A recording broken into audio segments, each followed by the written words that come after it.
মা, তুমি সত্যি করে বলো না, আমার বাড়িতে বাসর করছি বলে তুমি রাগ করছো না তো? বিশ্বাস করো মা। মা, আমার মা মারা যাওয়ার সময় আমার হাত ধরে বলেছিল, তোর বিয়েটা তো দিতে পারলাম না, কিন্তু বাসর ঘরটা আমার বাড়িতেই করিস। শুধুমাত্র মায়ের কথাটা রাখার জন্য। তোমার মেয়ে তো মায়ের কথাটা অবশ্যই তুমি রাখবে, কেন রাখবে না? তোমরা যাও, আমি কাল সকালে গিয়ে তোমাদের নিয়ে আসবো।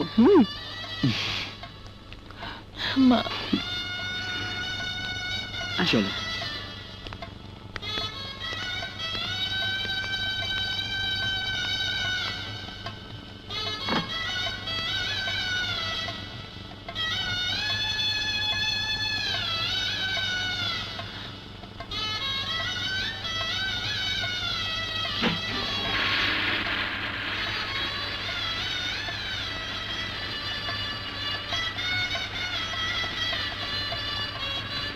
এসো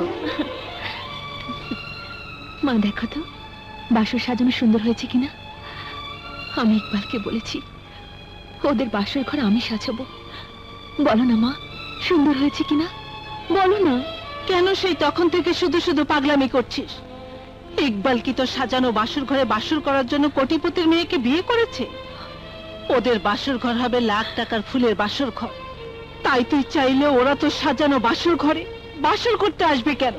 নিজেকে দিয়ে তুই এই সত্যটা বুঝিস না? তুই কি ভেবেছিলি এমনটা হবে? তুমি ঠিকই বলেছো মা। আমার চাও তো কোনোটাই সত্যি হয়নি, এটাই বা হবে কেন?